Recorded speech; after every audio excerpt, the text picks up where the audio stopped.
So emotional preparation is, how do I get myself to honor, and I'm going to teach this, and there's a lot of misconceptions, a lot.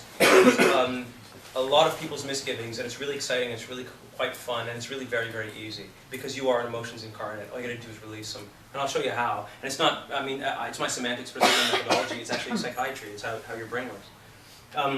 But emotional preparation is, what does this mean? Story preparation is what's happening, and focus preparation is, am I fucking on, am I on, am I on? But once you're acting, none of that matters. Because character does not exist. Character is action. What's the socioeconomic background of your character? That does not fucking matter when you're acting. It matters when you're in story analysis and trying to figure out what action do I need to play. In Act 2 of the scene, Section B, Unit 3, right? Moment 1, my verb is this. To figure out what that verb is accurately, sure, I need to understand the story, the background of the character and all that. But when I'm acting, all I'm doing is doing that action. So there's no actual such thing as character. Character is just an amalgamation of all the actions that you're playing. You get me? So, no, it's knowledge of the work. It's the knowledge that I've decoded the actions that the person's doing, and now I'm doing those actions. There's no mystery to it.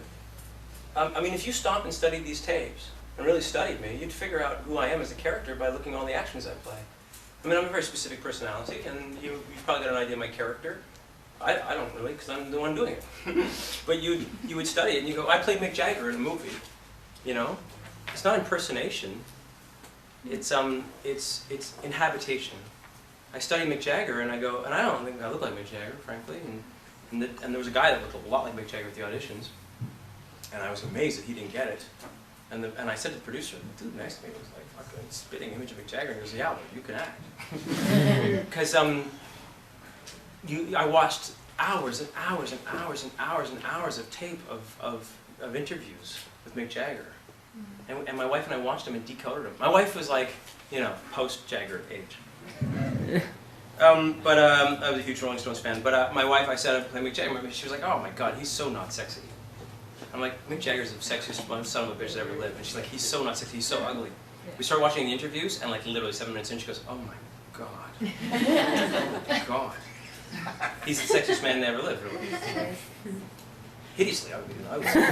He's so fucking sexy. And effeminate? Oh my God, so effeminate. He's like this little, he dances like your aunt and stuff. He's like, but sex, and the sex is the charisma. And the charisma is actually born of an intense confidence that's actually the origins of, or his secret, his vulnerability. And I kind of, watching and watching and watching, I decoded it. And I actually had a conversation with Mr. Jagger himself, which is kind of, I'll talk about the other thing, which terrified I didn't say anything really. When Jagger walked into the room, this is a famous story which I'll talk about in Focus, but when I was actually having, this is a long story, but I was having dinner with John Voight, Barbara Streisand, David Titch, and I was at this. It was just like fucking, and I was like it's a long story. My friend was a very wealthy gay man, real estate entrepreneur in New York, and we used to walk dogs together. Yeah, exactly. And it was pouring rain in Central Park, and I got soaked. So we went back to his mansion, and he threw me some clothes and said, "Let's go to dinner." And so I was in an identical, tight little tee, tight pants as him.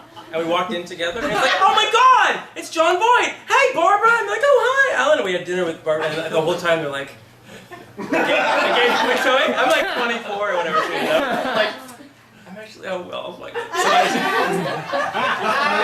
like, hi, Mr. Jagger, it's so nice to meet you. And he's like,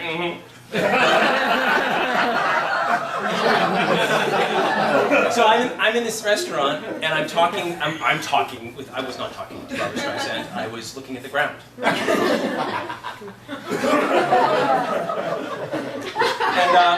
And I went, turned, and Mick Jagger's behind me. You could feel Mick Jagger behind you. That's the charisma he has. That's the focal power that he has. And that's why he's so fucking sexy, and he found it really young.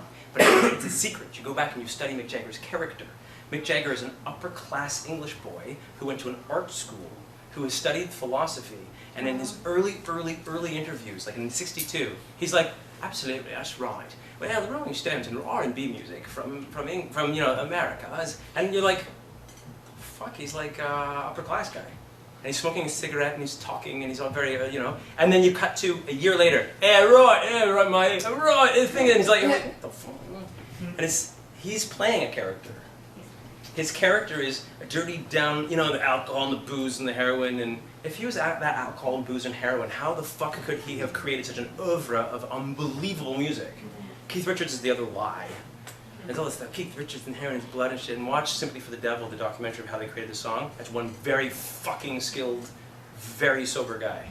Anyway, so Mick Jagger's thing is when he looks at you, his sexual turn-on is, which I think is male and female, is I think it's, do you or do you not know that I'm a fraud? And if you can read through it, I'll let you in my secret little world. He said, yeah, right, yeah, that's right, yeah. And that's Mick Jagger. And I studied and went, that's who he is. And so I played that. And it's like, it was easy to play. It's an action. Character is action. It's a doing.